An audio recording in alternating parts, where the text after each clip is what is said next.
Here is the poll question today. What will you remember most? The story of the NFL season was what?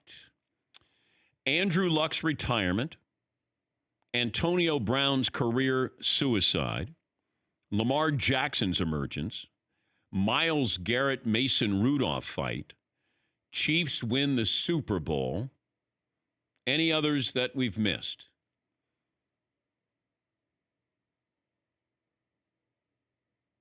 Yes, Tom. The only other one that I wouldn't put anywhere near the top, but Luke Kuechly retiring at 28, I think is worth being in the mix.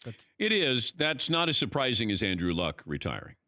Luke Kuechly was suffering, a couple of concussions there right in front of us, and including one that was very scary. Andrew Luck, you thought had turned the corner from the standpoint of he could stay healthy because they finally invested in that offensive line. But, you could put Luke Kuechly on there. Yeah, Paul. I can remember the day and where I was when Andrew Luck's retirement came through on Twitter. I don't know if it was Schefter or somebody else. Shefty. And I was like, I remember looking and go, well, this is another one of those Schefter bogus accounts because this is not possible. And I started looking at it, and I looked at the account, and I looked at the blue check mark. I'm like, well, all right, this guy's really tricking us. And I went to my other computer, and I checked it. And then I remember texting you guys, and we're all like, this cannot be real. This can't be real because a week earlier, Andrew Luck had said, I'm feeling good. I'm looking forward to the season. The team was good. Quentin Nelson, da-da-da-da-da. And it didn't make sense. Still doesn't.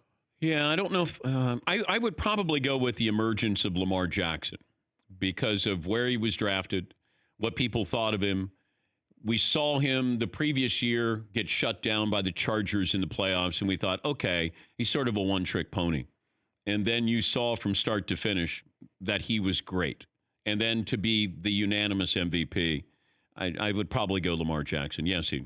I think the Antonio Brown story has been pretty big because there's been so many different layers to it, and it was sort of ongoing throughout the season where it looked like you were watching somebody just sort of lose their mind throughout the process and throw away everything. Probably the best receiver in football, throw away everything, and to do it in spectacular fashion over the course of months and months and months was wild.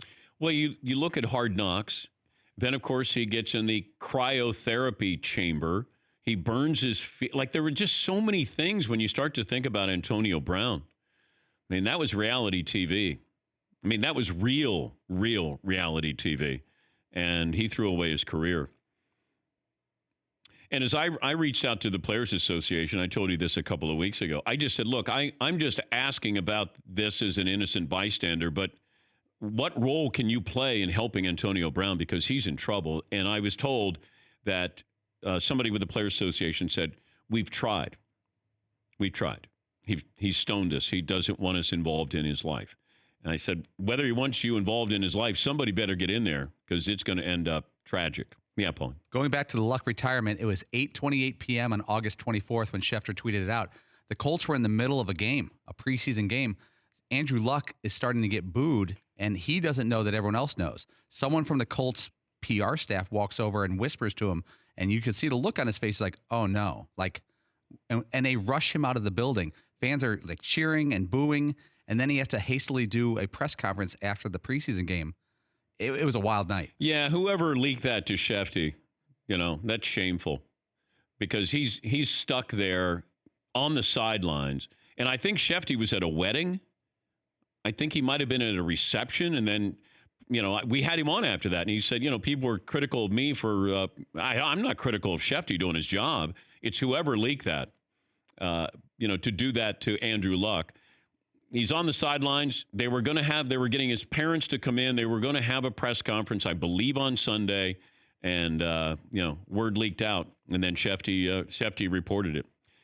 Myles Garrett, Mason Rudolph. We still haven't gotten all the information on that, right? Did Mason Rudolph say something to Myles Garrett?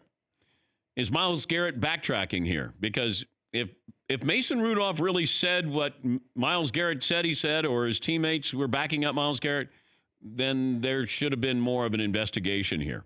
If Myles Garrett made that up with the racial slur, then the NFL should come down even harder on him. Chiefs winning the Super Bowl was a wonderful story, but to me, it's not a surprise. I told you that, preseason. So that doesn't surprise me at all. It surprised me a little bit there. When they were 6-4, yeah, I was a little nervous there. I get to the point where I go, just make the playoffs. Just make the playoffs.